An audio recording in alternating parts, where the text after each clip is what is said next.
The following program was provided by an independent producer solely responsible for its content.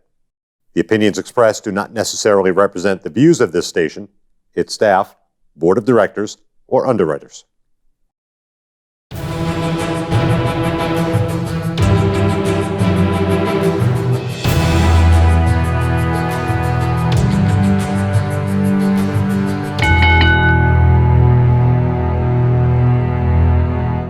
Hi, my name is Leo Connors, and welcome to The Ring and All Other Sports. Tonight, I got a very special guest making his second appearance, and this time I get to interview him alone. Rich Palladino, the voice of New England. Thank you, Leo. Thanks for having me. Rich, I got to say something right off the bat. You look fantastic. You lost some weight, haven't you? 55 pounds. Wow, that's fantastic. Put a lot on during COVID, and then January 4th, I said, all right, enough's enough. Nice. And as of last Saturday, 55 pounds. So good for you, man. We'll get there. Yeah, Getting there. Feeling good. That's like one of the fourth graders in my school. I love All right, so let's just get right into it. We know I asked for fan questions when I never should have, because Rich has got more than enough, but I don't know. So we're just gonna talk and we'll see where it goes. Okay, let's go. Rich, when you were younger, did you have any idols? I had a lot of my as far as wrestlers, Bruno Sammartino. Right. You know, and that was, I grew up in the Bruno and Backlund era. Yep. Backlund was champion when I started watching, but Bruno was like the special attraction. Right.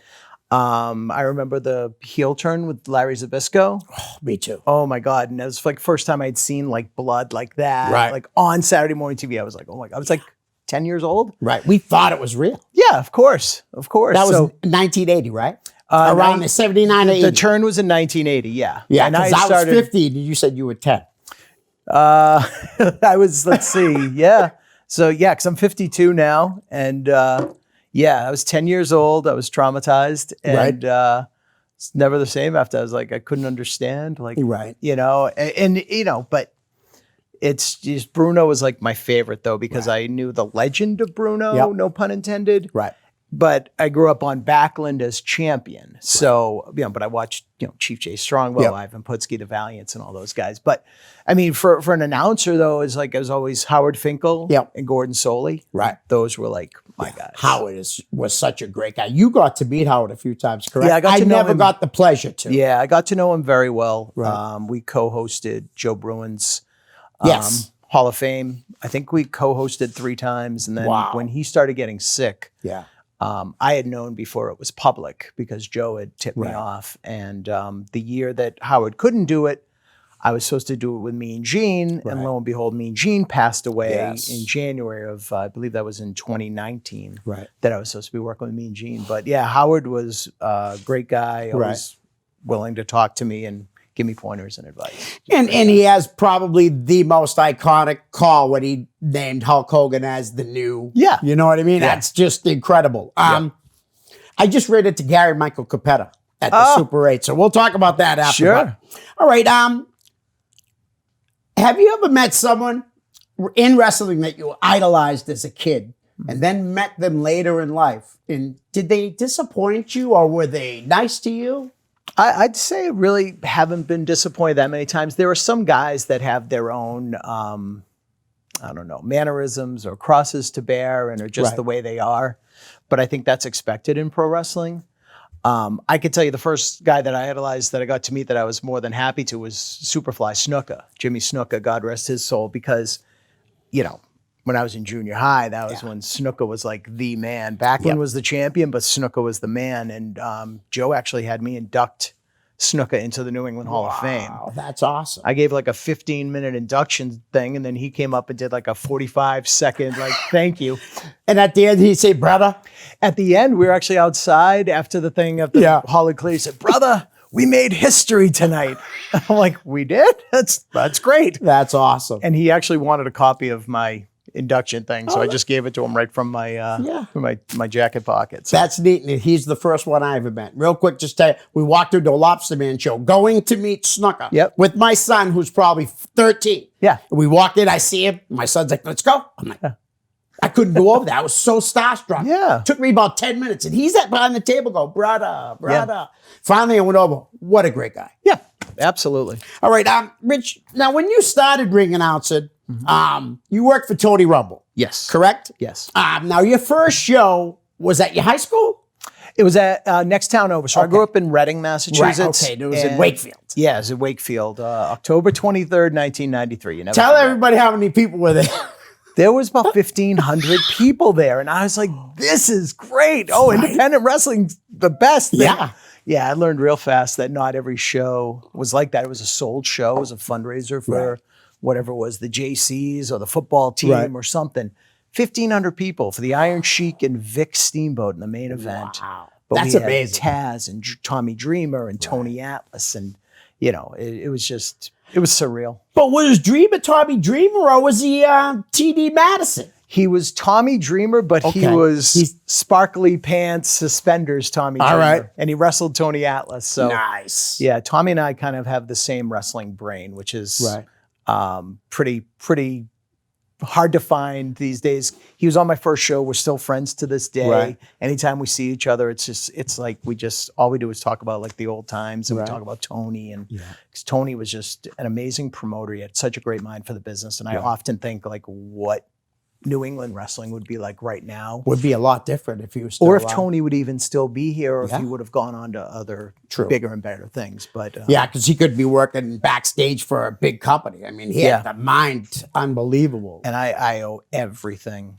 to that man. I mean that he just gave me a chance. He didn't know me from Adam. It was just, you know, he just gave me a shot. Right. And from there, was that the CWA or was that NWA New England? So when I started in 93, it was CWA. Okay. And then Tony had bought into the National Wrestling Alliance probably around 96, 97. Okay. And we became NWA New England, which was surreal for me. Right. Because now we were doing shows and we'd have like Dan Severn defending the NWA title. Right. You know, up here. And we had an NWA tag team title change hands with the Public Enemy and the Brotherhood.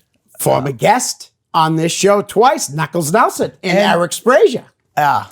Duke Dalton, was it? Who was the first champs? So there were different. Yeah. There were different versions. So the all original to me is always Eric and Knuckles. Okay. But at one point, I believe Eric was injured or was taking some time off, and Dukes had stepped in. Nice. So there were two different versions of the Brotherhood, and I just want to say I just finished reading Knuckles' book. I'm halfway through it. Yeah. So, you know, it's not even like a book for wrestling fans. Right. No, it's about life. Yeah. And that's what I like about it. And I'm like, I have 15-year-old twins, boy and girl, and, you know, they're in high school and experiencing things. Tough I'm age. like, you should read my friend's book because you learn about all these things. Because, you know, I'm not going to give everything away, but he talks about his battles, substance abuse battles and alcohol and stuff like that. And Knuckles, a dear friend of mine, has been for all these years. And there's another guy, and he said it probably right here, everything to Tony. Tony was the one that saw something in him, gave him the, he did the say name and everything. So, yeah. It's amazing because, you know, Knuckles, like you said, he's a great storyteller too when he was sitting here, you know what I mean, on the show. But what I really liked was how he was honest and said, you know, right here, he said, I was a jerk. I really mistreated people, but I'm not like that. I've changed. And one person hit me up after and said, oh, he's full of it. And I'm like, no, he's not. Because that takes a lot of guts to sit there and admit to your past. Yep. You know what I mean? Yeah. So, no, he is a new person. yes, he is. You know, I'll thank him publicly. He mentioned me in the book a few times. There's a picture of me in the book and stuff like He's a that. great It's guy. just a wonderful guy. Nice. Yeah. All right. So you are a ring announcer right now for a lot of companies. New World Wrestling Extreme, Sure. Chaotic, Yep. Beyond, Yep. Limitless. Yep. Am I missing any? I know you just did Bloodsport. Was that a GCW That's event? that's Game Changer. We definitely need to talk about that. Yeah, after. definitely. That's whenever they need me. Right. I've also been doing some ring announcing and more so commentary for a new company, New England All-Star Wrestling. Oh, nice. That Caleb Seltzer's running. Yes. I want to get down to another one of his shows. Yeah. Next one's May 22nd. Finally get to do one in front of people. Right. It's going to be down in Rockland, Mass. Nice. Trying to think who else I work for. It's terrible. I've done some ring announcing for Big Time Wrestling. Oh, nice. And of course, I'll plug that. Steve Perkins has been a dear friend of mine for years and years, both from Reading. And I've been hosting whenever his regular ring announcer is Pat Hewen Oh, okay. can't be there. I've been filling in and hosting. He does these wrestling memorabilia auctions. Oh, nice. But it's not just your run-of-the-mill, everyday wrestling stuff. Right. It's all kinds of great, rare collectibles, stuff like that. And I did it last Friday. I'm doing it the next 2 Fridays because I'll have to Pat check can't that be out. there. It's a lot of fun. You sit right on Facebook, Right. Facebook Live. You just go to Big Time Wrestling. Okay. Usually starts about 6:45. Does it Monday, Wednesdays, and Fridays. It's a lot of fun if you're a collector and Right. looking for some unique items. Nice. Yeah, it's Now, he's a guy I would love to have on. Somebody did ask him, I think Julian and Taze, when they had him on their podcast. And he said, oh, yeah, Leo asked, and eventually I'd love to get him on the show. And everyone always says to me, what about this person? What about that? And I'm like, dude, I'm not going anywhere. Someone asked me the other day where I hope to be 5 years from now, doing episode 500. Yeah, 'Cause absolutely. I really don't want to stop doing this. That's awesome. Yes. All right. So would you rather just like ring announce and commentate, or would you rather just ring announce? I kind of worded So that. I always tell people, I think I'm a far better ring announcer without tooting my own horn. I think I'm a far better ring announcer than I am commentator. Okay. I did commentary for Chaotic for 20 years. Yes. They've got a new gentleman in there, Reginald Kensington III, Yes. from England, Yeah. former wrestler. Not to say, but he's pretty good. He's really good. He is. I like him. Yeah, so Sorry. he and Pat Matthews. So it's fine. It's fine. Who I did the commentary with Pat, and the two of them, they're just killing it. Yeah. And honestly, like we just had a Chaotic show at the school Saturday night. Yes. We had about 50 or 60 people.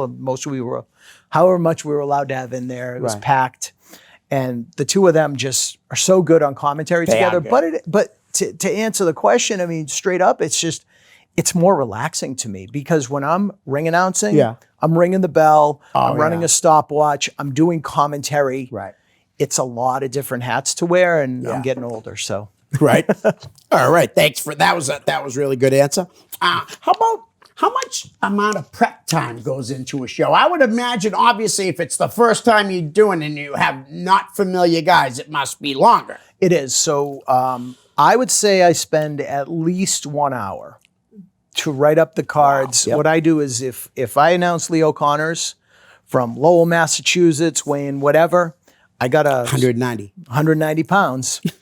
Luscious Leo Connors. That's it. I have a spreadsheet that I've been running for about 15 or 20 years. So you can plunk me in the middle of any locker room, and chances are I know 75% of your roster. Right.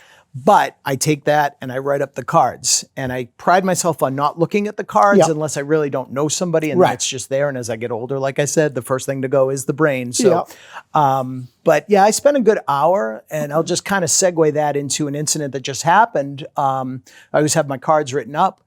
I had to pull off of a show last Thursday for Beyond Wrestling, which killed me to not be at a show. Yeah. I had to pull off at 5:30 because I had a family emergency to Yep. attend to. Everybody's fine. Everything's good. But it was a situation where my family came first. Absolutely. And Sidney Bacabella Yep. filled in for me. He does commentary. Yes, he does. And I just took a picture of every index card. Yep. And he just read it off his phone and did the introductions. I heard the fans, I'm sorry to everybody in Worcester, the fans were not happy that I wasn't there. Yeah, I would imagine so. Nothing against Sydney, but he's kind of a hot guy to like, Sydney. I had him here. I know. Dick threw him out of the studio physically. Yep. So that same day, I had Flip Gordon on. Oh, That was incredible. night and day, huh? Yeah, it was crazy. All right. I ring announced 3 times for Collision Pro Wrestling. Yeah. I did the same thing. You know what I mean? I wrote down the index Yeah. and I tried really hard to not read them too. I mean, when there was like Eddie Edwards and Azrael wrestled, Yep. I knew I didn't need him for that because I knew both of them very well. Yeah. But Eddie still gave me crap because I said he came from Dragon Gate, and I guess Eddie just got back from Noah. Yep. So as I'm saying it, he's going like this. Yep. It was pretty funny. You have to see Yeah. the video. I'd love to. It's under Acid Wrestling now because Okay. Barry Ace bought Collision Pro's library. Oh, okay. And he cool. puts it under Acid Wrestling. So Okay, you should fair check it enough. out. It was a really I good will, match. Definitely. All right, I'm going to skip over that. How about at Beyond? Any crazy stories or incidents that you could tell publicly, or even a favorite memory? Yeah, I would say favorite memory or a match. I mean, when I walked into Beyond in 2013, I'll tell this story. Yeah. The first time that they were running at Fett Music in Providence, I had known that Beyond had done tapings just in front of the boys at the New England Pro Wrestling Academy, Beyond started, I think this couple days ago was the 12-year anniversary. Wow. Started in a warehouse garage in Ohio. Right. Let's just film some matches, put it on YouTube. It just had this big groundswell of support. So in 2013, the very first American Rana was at Fet Music in Providence. And they didn't need a ring announcer to just have a show in front of the workers at the school and just throw it on YouTube. I saw the poster and I called Biff Busick, who was on the show. Right. And I said... In the main event. Yeah. And I had met Drew Cordero, or Denver, Colorado, the man, not the place. Yes. I had met him before, and I just told Biff, I'm like, it's a real show in front of fans. Their website used to be lookmanofans.com because they were just on YouTube. Right. So now here was a big show. So I said, Biff, you got to get me on that show. Plus Colt Cabana was on it, and Colt's one of my favorites. Mine too. And Kevin Steen was on the show, and Masada was on the show. And I'm like, so that's loaded cotton. Yeah. So long story short, I got booked, and right after Drew's like, all right, you're on all my shows. And I'm like, all right, well, we're going to have to negotiate my pay because I came in at less than my normal rate just to say I want to be a part of this. Right. And it's one of the best decisions I've ever made in my life.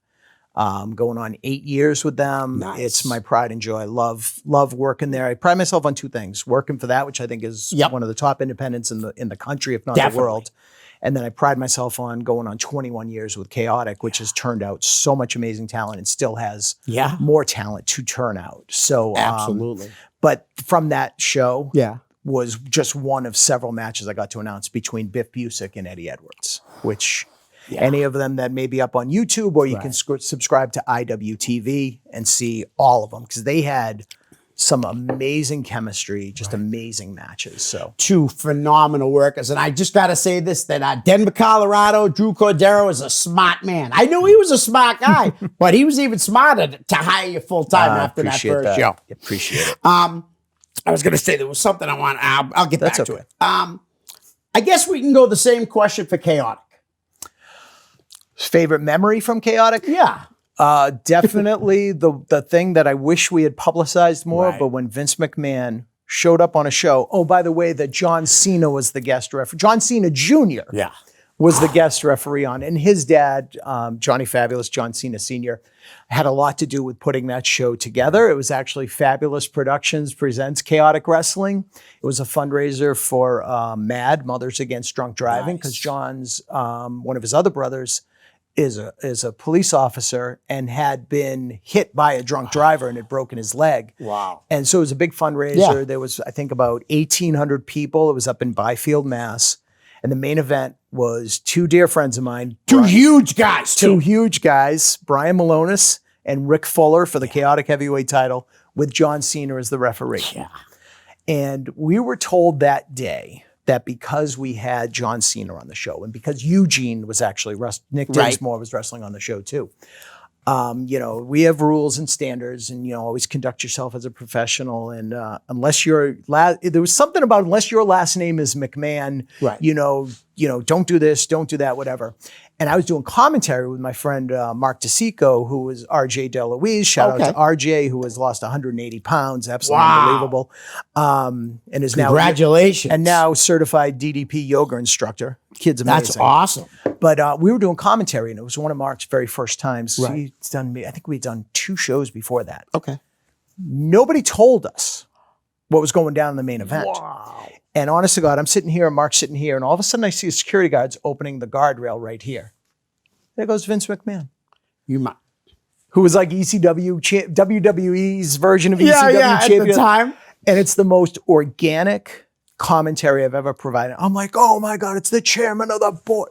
Swear to God. He came in a suit. Awesome. And swear to God, he came in. I'm like, oh, I can't wait to go meet Vince and get a picture with him. As soon as he was done, he went to the back. He thanked Jamie J. Mikowski, the former owner of Chaotic, shook his hand. I guess Linda was in the car. They had taken the private plane, had a car service take him right to the building, watched the monitor, waited for when he was supposed to go out, took the FU from John Cena.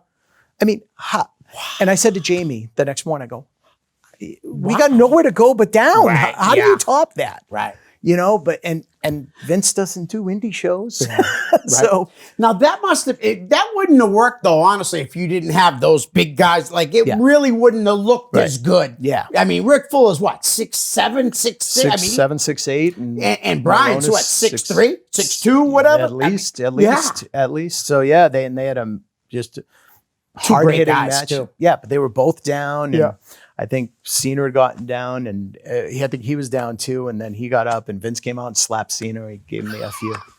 I mean, you can't even make that stuff up. No, you can't. There is a video of it. Somebody has a YouTube video. Oh of yeah, it. it's up on YouTube, guys. Yeah. Check it out. Yeah. That's really cool. Yeah. All right. How about any memorable road trips or stories before we get into some of the bigger shows you've done? None that I can say on the air. Okay. Cool. All right. Yeah, I just assume keep that. Okay. Yeah. So first, let's go backwards, I guess, a little bit. Sure. You just did Bloodsport, you said, for the Game Changer Wrestling. Yes, out in And Tampa. now, I just want to make sure I get this correct. That is Brett Lauderdale, Yes. Danny DeMonto. No. Okay. They were working together. Yep. Danny is now running another, a more of a ICW, Yes. right? Okay. Yes. Yeah. I've known Danny for years. Right, me too. So he's doing his thing, and Brett runs GCW, which is phenomenal to They're work doing for. great. Yeah. I just kind of, Yeah. I needle him every year around WrestleMania time. I'm like, if you need a ring announcer, Right. and, you know, I had done the one in Jersey City 2 years ago. Right. And then I did this one in Tampa at the Cuban Club with a pretty decent main event Right. of Josh Barnett. It's Yeah. Josh Barnett's Bloodsport. Right. And who did he take on? Dickinson? No, some guy from AEW, Moxley, something. Oh, some guy? Yeah, who? No. Ridiculous. Wow. The two of them hard weighing each other. Right. Blood everywhere. I mean, but Moxley's always wanted to do this. Right. And 2 years ago in Jersey City, John Moxley, who was then Dean Ambrose, it was coming close to the end of his contract with WWE. He was at the Bloodsport 2 years ago in Jersey City watching it with William Regal and Canyon Seaman, who's the head of talent relations for WWE. They were up in the balcony, but I got to meet them in the back, and I'd met Regal a couple of times before, and it was nice to see him That must have been again. awesome to meet him. I Yeah, mean, but John's always wanted to do this, Right. and he's done a couple. But him and Barnett was just I can imagine. magic. It was Right. absolutely amazing. And might as well, who else was on the card? Because I'm sure that card was loaded. Dickinson's Chris Dickinson, who is one of my favorite Did he take people. on Janela? Not I think he did on another part of the whole series of shows. I think there were 11 or 12 shows that weekend. Oh, wow. It's called The Collective, is what the festival or whatever you want Right. to call it is called. I think he did wrestle Janela. They used to team up at Beyond, Yeah. a tag team called Slither. Yep. Back in the day, but he had wrestled this guy. If you've never seen the Iron Demon, Shane Mercer. No, I have not. Absolutely phenomenal. Really? Yeah. So I've worked with him a handful of times at Beyond. Yeah. And stuff like that. They wrestled each other, I believe, right before the main event. Wow. Now, where is he from? Mercer? Yeah. That New Jersey, PA area. So he's a Game Changer regular. Yeah. But the two of them had a crazy match. Masha Slamovich, who's really making a name for herself. She was trained by Johnny Rods. Didn't she just wrestle at Chaotic? She did, actually, yes. Wow. Yeah, walked into the school. I was like shocked when I seen that, Yeah, it was one of our closed set tapings. And she's a great kid. And I'm like, what are you doing here? This is great. And she came over and wrestled our champion at the time, Becca. Yes. And who's doing very well. Yeah. Yeah. Now, She started what does she with call it for his? The Scrunchies? the Scrunchy Squad. Which Scrunchy those Squad, things they yeah. keep. Yeah. My daughter knows all about those. My wife She's too. talented, very talented. Yeah, she's coming along great. She started with Bo Douglas Yep. and is now training at Chaotic, and she's doing a great job. There's a lot of, like I was saying at the outset, we've seen, the Kofi Kingstons and the Sasha Banks and the Tommaso Ciampas and the Donovan Dijaks all come out of Chaotic, and countless others, Ivar and Malonis and Flip and all these other. Yeah. You're going to start seeing more of that. And There's newer stars coming. Yeah. Armani Chaos. Yeah, so Man, talented. I love that guy already. Yeah. And who's the female he's with? Paris Van Dale. She's the brunette Barbie. I like her too. Yes, very I think good. together they have so much chemistry. Yeah. And I expect big things out of them. I really do. Yeah. I think they're going to be great. There's a lot of talent there right now, and I think some people are like, "Oh, wow, this is so different." Well, if you're not changing, then you're not keeping up with the times. And you got to remember, before the pandemic, We had 3 guys, Josh Briggs, Anthony Green, and Chris Casanova, who just happen to be with WWE right now. So, of course, that's going to make more opportunities, and let's see who makes the best out of those opportunities. And I think, like you said, with Becca and Armani Chaos and Charlie Cashew and this kid Love Doug. Dude, I was waiting for you to stop. I was going to go, I know you must be a fan of him because of his song, Love Doug, instead of Love Gun. I love that guy. No pun intended, Doug. And the Chaotic show that we just did Saturday night was the first time that I got to announce him. Nice. So, yeah. So, were you headbanging when the music came on? A little bit. I would imagine you would, because Kiss is your favorite band. Of all time. Yes. Well, we could do a whole show about music. And maybe we will someday. I'd love to do it. I'd love it. Nothing that the kids would like, because I love all the old Oh, stuff, yeah. But you're like me. I mean, we might be 5 years difference, but we also were both magazine guys as a kid. I mean, my first magazine I got, I was 1972. You said Bruno was the champ, and you started watching wrestling. Backlund was champ. Bruno was... Oh, okay. Yep. When I started watching wrestling, Pedro was the champ. Oh, wow. So then I got a few years with Bruno. You know what I mean? So Bruno was also my idol. I finally got to meet him in, I want to say it was in Woburn or something at a card show. And he was like 77 years old, and he was like a rock. I mean, he was a little, little obviously lighter in weight. But he was in better shape than almost anybody I've ever seen at that age. I met him right after I broke into the business at the old Sports World in Everett. He and Killer Kowalski were doing a dual signing. Oh, wow. So I got this picture of me, no beard, long hair, this horrible like Colorado Rockies like pullover that like an old girlfriend had given me or something. I'll give you props for that, though, so I'm a hockey fan. That's all right. No, baseball. No. Oh, Colorado Rockies. There used to be a hockey team with the Rockies too, years ago. Gotcha. Sorry. This was black and purple, but whatever. But I got my picture with Bruno. It was the greatest day of my life. I got an 8x10, and I got that iconic picture from Fenway Park. Oh, yes. Of Bruno swinging the chair at Kowalski, and I got it signed by both of them, and it's on my desk at home. It's one of my favorite things. That's amazing. Yeah. And Phil's brought in a bunch of guys. I actually met Abby there. Oh. And that was incredible. I mean, what a great... And he was so nice. Yes. I was terrified the first time I met him. Tony Rumble had brought him in. Right. And we did 2 shows, and I want to say Auburn and Jay, Maine, way up there. And we had done this whole weekend. I actually roomed with Trooper Gilmore for the weekend. Good old Jimmy. And you haven't lived until you've taken a cab ride to a bar with the Public Enemy, God rest both of their souls, Flyboy Rocco Rock and Johnny Grunge. I remember we went out with them for the night, and it was just complete craziness. But after one of the shows, we'd all gone to Denny's. Yeah. And we're sitting at a table, and the window's right here. And all of a sudden, you hear this on the window. Abdullah the Butcher is outside the window throwing like pennies at the window. Because it was like me, Trooper, Tony, I think Johnny Grunt. We're all like sitting at a table, and there's Abdullah with a cigar in his mouth. Yeah. Oh, he loved his stogies. Yeah. Yeah. But the very first time I met him, I said, it was very nice to meet you. My name is Rich. I'm a ring announcer. Anything I should know for your intro. And he goes, Tony said we need a fresh white meat baby face to cut up. So he said to cut you. And I was just like, no. I was terrified. No, did he cut you? Oh, God, no. I was going to say, because he took liberties a lot with people. Yeah. You're lucky that he asked you. Oh, I know because all the stories. you've heard all the stories. Yeah, oh, yeah. I mean, like I said, he might have been nice to me, but he was rotten to a lot of people in the wrestling business. He was messing with me. He didn't do anything to me, but yeah, I was scared. Yeah, he probably asked Tony if he couldn't. Tony probably said no, and then he just messed with you. Yeah, it's all I know you did the Eddie Gilbert. I talked to you a few days ago on Messenger and stuff, and I thought it was an NWA anniversary show. So it was February '96. It was the Eddie Gilbert Memorial Brawl. It was not too long after Eddie Gilbert had passed away. It was in Cherry Hill, New Jersey. Okay. And I love talking about this. Dory Funk Jr. wrestled Tommy Gilbert on the show.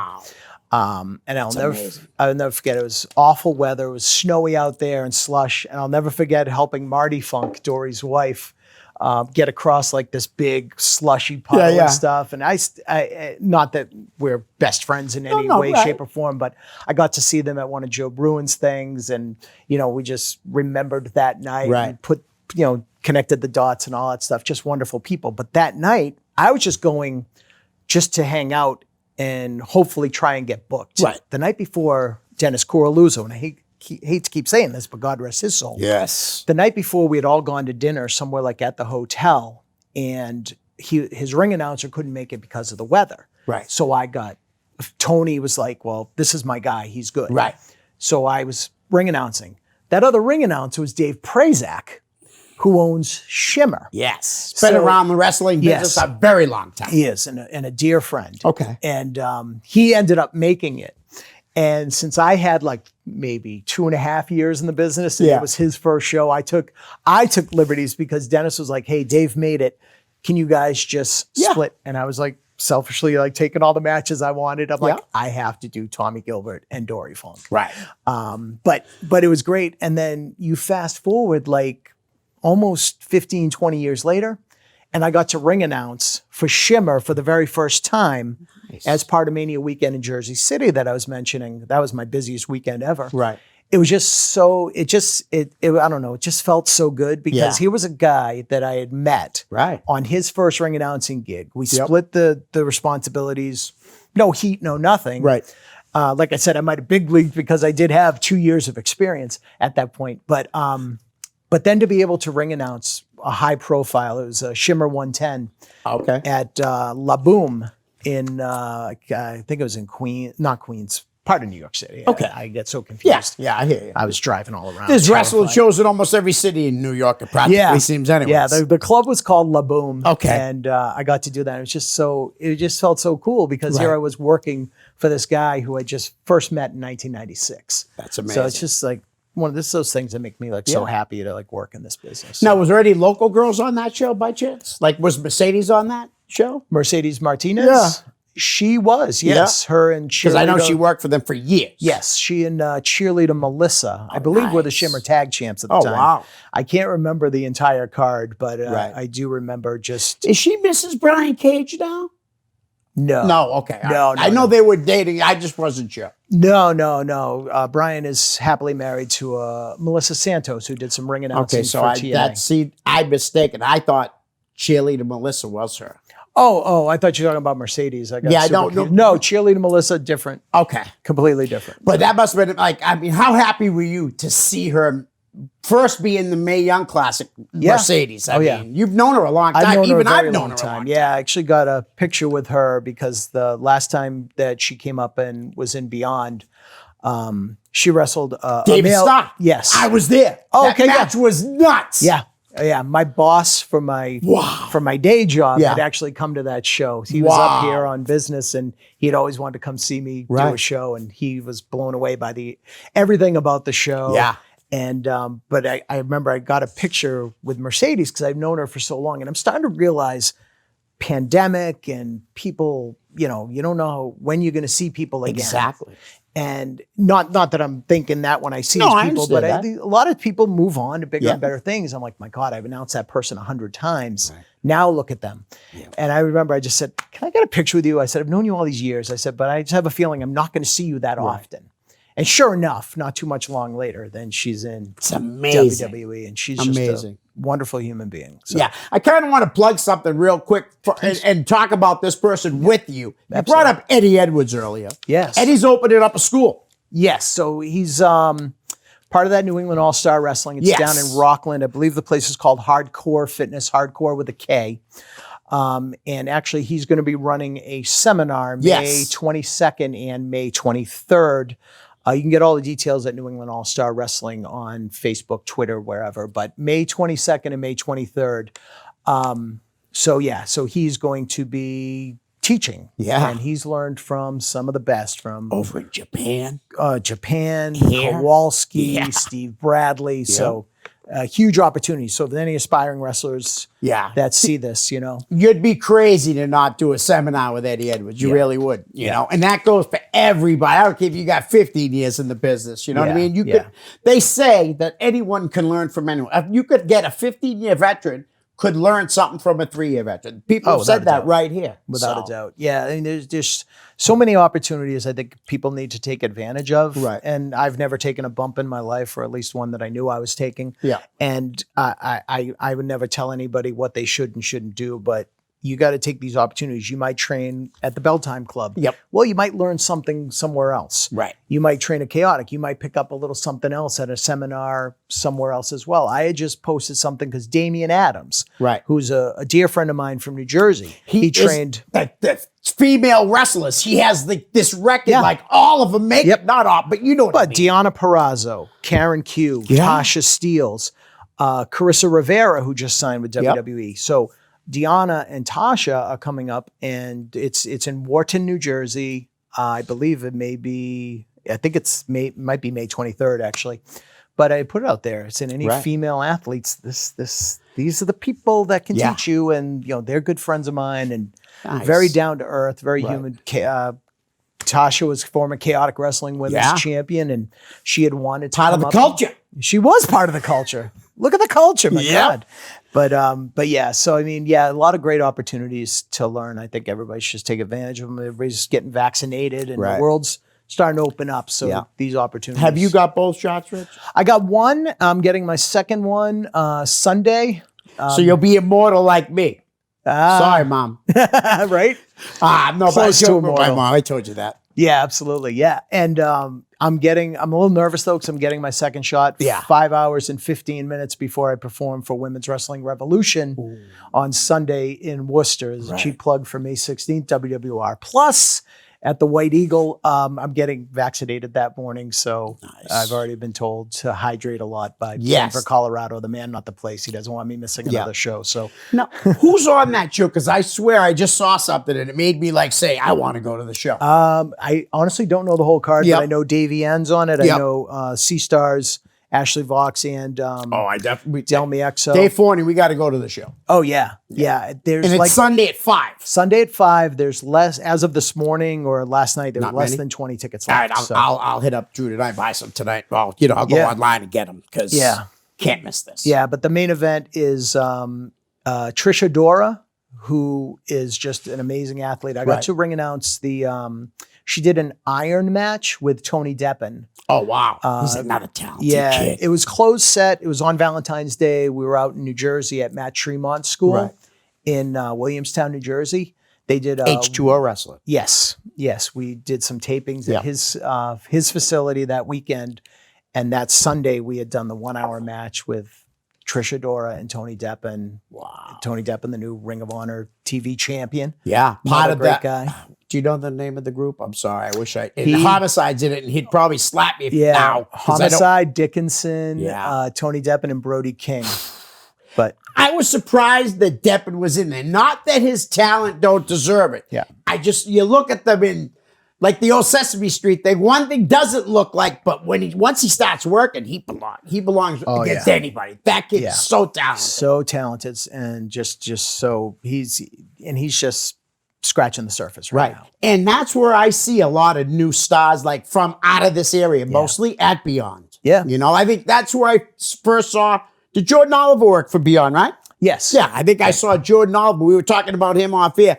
I think that kid's very talented. Yeah. I think he's going to be a star someday. Yeah, I really do. Yeah, I'd first seen him at Limitless Wrestling up in Maine, and then I'd see him on all these other shows here and there. XWA, another promotion I didn't mention down in Rhode Island. He was on some shows down there. He's in a group called Dumb and Broke or something. And they're like gangsters, right? Is that the group gimmick? Like they're wearing the bandanas? Yeah, they're like three guys originally from like CZW and stuff. Young, Dumb, and Broke. That's what they're called. Yes. So Charlie Tiger and another gentleman, Ellis. I can't remember everybody's name. I'm getting old, man. But yeah, there's just so much talent out there. That's why I encourage fans. You might like Chaotic. Yep. That's great. Keep supporting Chaotic.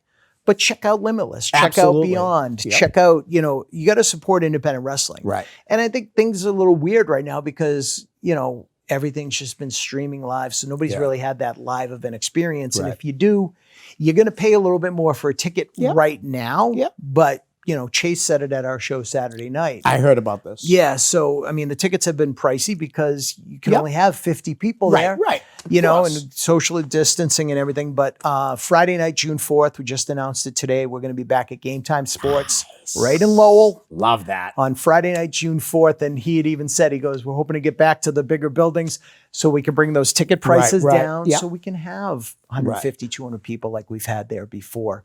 And you're not going to have to pay $35, $45 a ticket. So, you know, everything's just, it's just been such a weird time, but I'm just so happy everything's opening up. And I'm grateful they haven't had a hard time. Like, you know what I mean? Like how you said, the tickets were a little more pricey. Yep. They still were able to get the amount of people they wanted in that building. So, I mean, the products there, not everybody cared about the price. Yeah. Because people were willing to pay.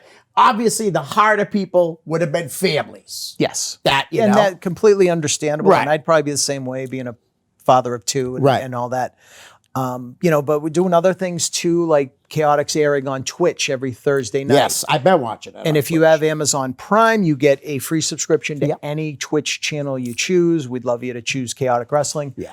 But it's just, as a, I hate to say performer, but as part of the roster, working those Twitch tapings in front of, you know, 10 or 15 students with masks on as a studio audience. Right. To what we did this past Saturday night and what we did last month with 40, 50 people in there. Yeah. What a difference. What a difference. And the energy like Saturday night was just crazy. So we're going to do another one Sunday, May 23rd, open to the public. Yeah. Limited seating capacity again. And then June 4th, like I said, we'll be at the Game Time Sports in Lowell. I'm going to try to hit the next one, the 22nd. The 23rd. 23rd one? Yes, sir. Yeah. Yeah. Definitely. Dave Fournier went to both of them, I think, Yes, so far. he did. So, you know, Dave wants to support. He's a very great fan. He is. You've known Dave a long time. I've known Dave since I broke into the business. Dave used to help out at Tony Rumble shows. Right. I've known Dave, I think at one point we may have even been on a cable access wrestling talk show together at one point. Well, he had a show, so you probably were a guest on his show. Oh, maybe. I was actually a guest on his show, and then we used to do like the Wrestling Insiders way back in the day during my Tony Rumble days. Right. And I believe it was myself and Dave and the great Pat Doyle, who is just amazing at everything video production wise and whatnot. Out there in Melrose, Mass. But I've known Dave a long time. He's a dear friend, and you know, he's a really great guy. Yeah, he's a great guy to go to shows with too and traveling. I just had a blast going with him. Yeah. You know, we had a really good time. There's some other great wrestling going down in Limitless right now too. Some great wrestling. Yep. Daniel Garcia, another kid. Yes. I just want to bring up this name too. It's Lee Moriarty. Yes. Wow. That kid's impressive. Yeah, and that's what killed me to not be at the Beyond show due to the family emergency. This past Thursday night, Liam Moriarty had held the independent wrestling, IWTV Independent Wrestling Championship. And he lost it to Wheeler Yuta. Lost it to Wheeler in a 53-minute match. What? 53 minutes. So all IWTV Independent Wrestling Championship matches are 60-minute time limit. There's actually a nice write-up on the championship in the latest issue of PWI. Oh, wow. That it's something I think independent wrestling needs, because let's face it, there's like 500 independent wrestling promotions, 500 different champions. Beyond doesn't have a champion. We don't do titles because our roster is ever changing. Right. And we never wanted it to be about a title. But now the independent wrestling, IWTV Independent Wrestling Championship is defended throughout the country. Yeah. And guys that have held it, like Jonathan Gresham, Yep. Hot Sauce Tracy Williams, Chris Statlander, Orange Cassidy, Lee Moriarty, you know, now Wheeler Yuta, who's incredible, and Warhorse, who is really, really another great talented kid from the Midwest. So over. But the IWTV is reaching so many people. I have it. Yeah, it's great, and there's so much content on there. I'd say it's the best $9.99 that you can spend these days, because I won't get into Peacock. I'm not even going to talk about that right now. Right. But the IWTV has so much great stuff. It's got old Chikara, old CZW, the entire Limitless and Beyond libraries. There's some old Chaotic on there. There's so much great stuff on there. It's incredible. And if you sign up and use the passcode ONEFALL, I don't know if we're doing a 3-day trial now or whatever, but But I get a little kickback from IWTV if you use one fault. Nice. My That's little cool. thing. So, yeah. That's very cool. Yeah. Yeah. They that's really, like you said, it's a great thing to have. Yeah. You know, and so like that championship will be defended like at a Beyond and maybe at a Limitless. Yeah. And then maybe at an AAW. I don't know if they're on IWTV, but you know, it's incredible. AIW would be, but yeah, not. Yeah, but yeah. Yeah, I mean, it's just, you know, I think Warhorse made an appearance on AEW when he was the IWTV champion. Oh, yeah. He had a match with Yes. against Cody. Wasn't it? Yeah, I against- believe that was when Cody was the Challenging TNT champion. Yeah. Yeah. Yeah, so I mean, it's just been so much talent that has held Right. that championship that have gone on to other Yeah. things. Lee Moriarty is just an amazing athlete. He is. And so is Wheeler Yuta. I've known him Absolutely. since, like, I think the very first time I ever saw him wrestle was probably 4 or 5 years ago. And that kid, I mean, his body is he's got himself in he's amazing shape. incredible. You know, he's got the beard now. He's got a Incredible. little edge to him Yeah. now. Yeah, that kid's... Yeah, I like that. And he's kid. done Ring of Honor, too. And, Yes. And I believe he has something with New Japan USA Oh, really? coming up. I could be wrong on that, but I don't think I am. You're probably not, because he's so good. And Daniel Garcia, the new Limitless champion. Yes. Unbelievable. Yeah. And I'd love to see him get signed. But, you know, for Randy's sake, let's give it a little bit of time so Randy can enjoy having his champion for more than 6 months. He's part of the Buffalo Brothers. Yes, The- they're all talented. Yes. Puff, Blackwood, I'm missing somebody. Kevin Bennett. Kevin Bennett, yeah. Yes. So the four of them, they were all in the accident? They were all in had hit a patch of black ice. Yeah. They were all from Buffalo. They were coming home from a show in Toronto. Had hit some black ice, and Garcia and Blackwood, I believe they both broke their legs. Yeah. And I want to say Daniel broke both of his legs.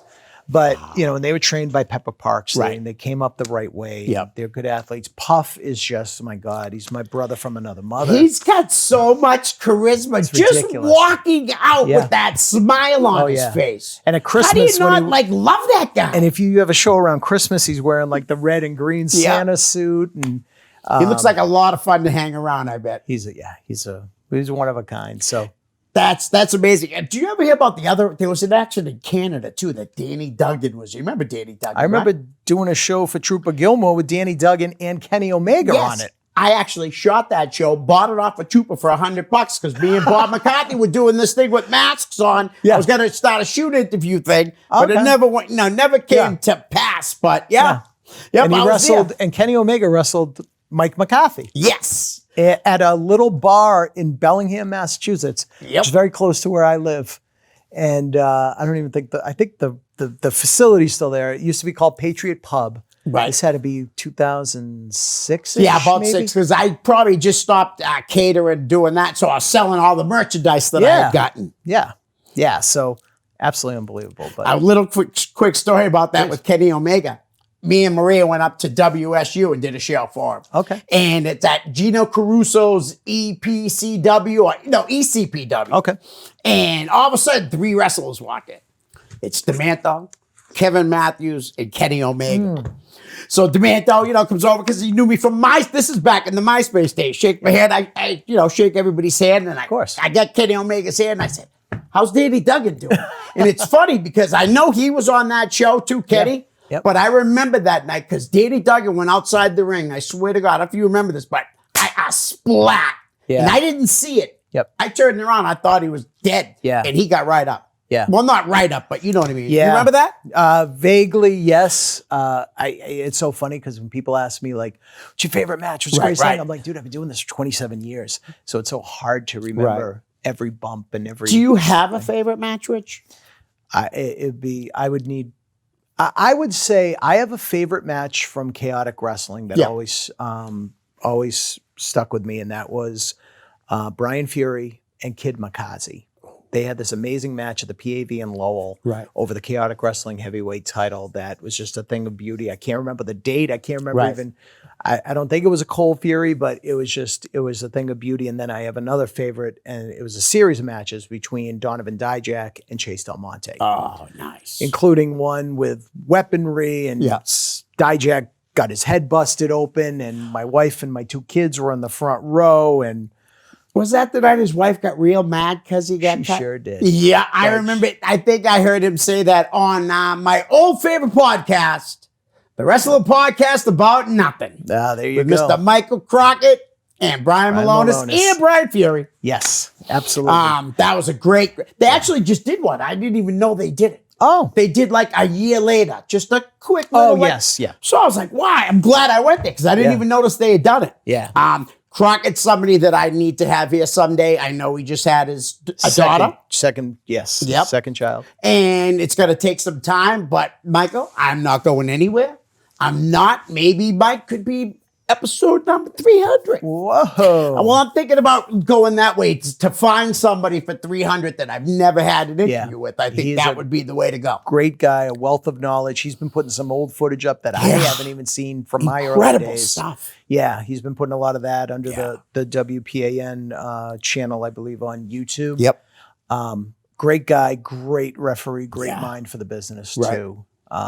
And a great dad and a great husband. And, you know, I think eventually we all get to a point where it's just like, hey, I'm going to go live my real life for a little while too. Right. Believe me, I've had those thoughts a million times, Have especially you? during the You pandemic. wanted maybe thought about taking an extended hiatus.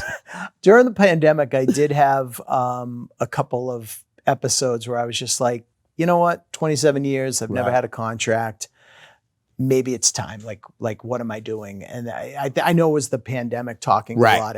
I've changed my mind on that. Thank you for changing your mind. And I'm saying that for a lot of people. I will say I won't name, but there was one promoter that I work for that I shared this with, and he was emphatically like, "No, you're not doing that. I'm not going to let you." So Whoever that was, thank you. Because I'm serious though. I think a lot of fans would be really, really, obviously not mad, but Of course. disappointed that, Of course. because you are honestly one of the most, if not the most popular ring announcer. I appreciate that. And it's and honestly though, I don't think, I mean, I'm working, I'm putting the work in to Right. lose the weight. So if I am going to be seen, I'm going to be camera ready, whatever.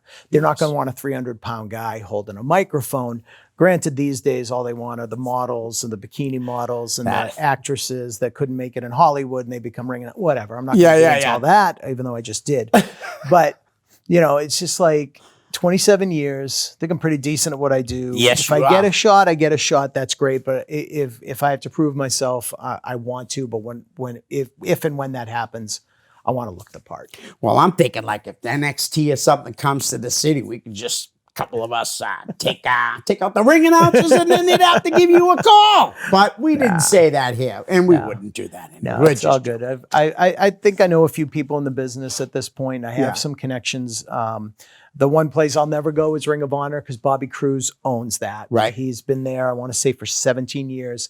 Dear friend. Yep. Probably. And now he took over from like the ECW guys, right? Were they doing it? Remember, like Steve DeAngelis was doing it for a He while. was doing it for a while. Yeah. Yes, I forgot about that. And you know, Bobby had started as Steve Carino's personal ring announcer, and that was fantastic. It really I used to love that. Yeah, it Oh, was. and he would have this big piece of paper. yeah, oh yeah, yeah. Did you like that? Did you think that was cool too? I thought it was fantastic, and that's just the mind of Steve Carino and how He's one of my favorites. yeah, yeah. Really? He same here. I've known him a long time. Tony Right. Rumble had him on shows back in like '96. Man, like when I'm bored at home, I'll pick, he's one of the wrestlers that I'll go watch a match, like Yeah. him and Dusty Rhodes, which I know that's such a great match because Carino, was his dream opponent, Yeah, and Yeah. the chemistry they had together. yeah. Speaking though about like ring announcers and stuff, Sure. there's another guy that's really good, and I know you had some issues with him. Uh-oh. A guy by the name of Larry Legend who lives up to his name because nothing for nothing, he is great. He's the best. He is amazing. He really is great. Yes, I am officially undefeated as a professional wrestler because Larry and I had a match at Beyond Wrestling. The show was called Battle of New England Returns, aka the Boner, and we were we had a rivalry going on, and the match was about 30 seconds. Yeah. He pushed me, I pushed him, and then this Christina Diamond, who is now a fitness competitor out in the tri-state area, wonderful person.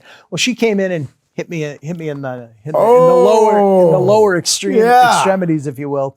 And Larry was disqualified. So I've always told people I'm done. I'm never wrestling. I was nervous as hell too. Now you had another interaction a little bit with Chaotic when you were fired. And I gotta say, unjustly By fired. Sean Gorman. Yes, by the manager of champions. Yes. Sean Gorman. Yes. Who was another legend. Oh, Who right now should be somewhere helping the guys that Vince doesn't think can talk.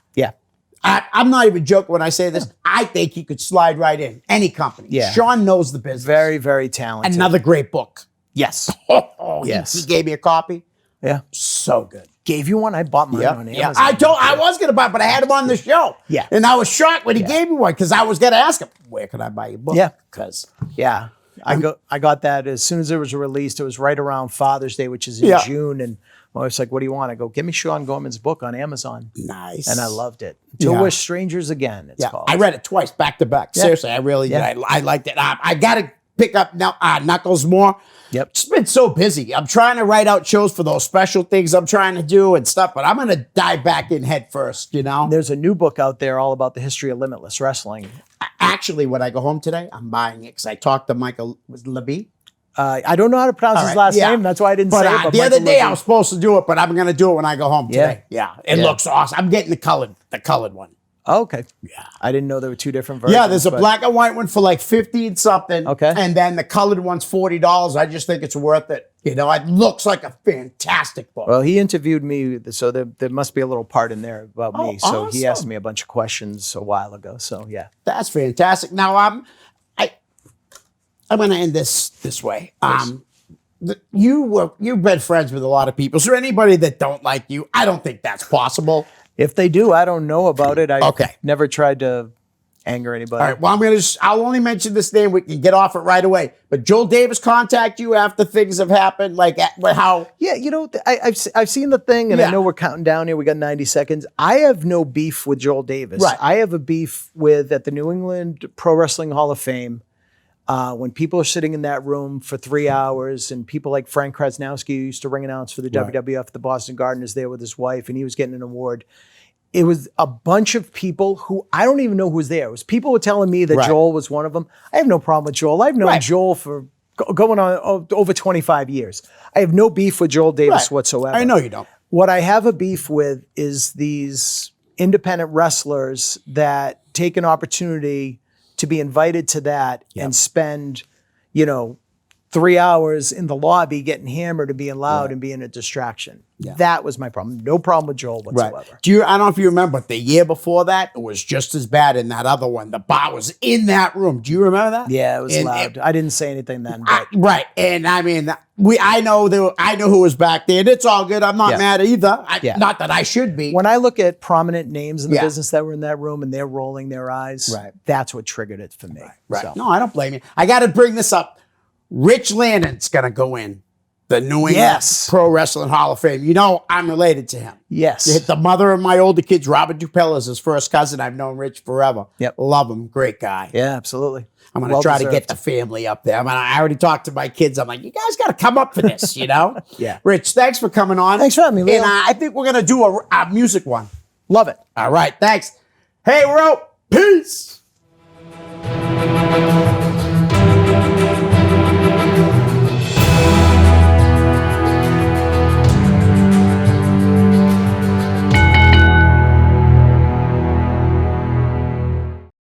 The preceding program was provided by an independent producer solely responsible for its content. The opinions expressed do not necessarily represent the views of this station, its staff, board of directors, or underwriters.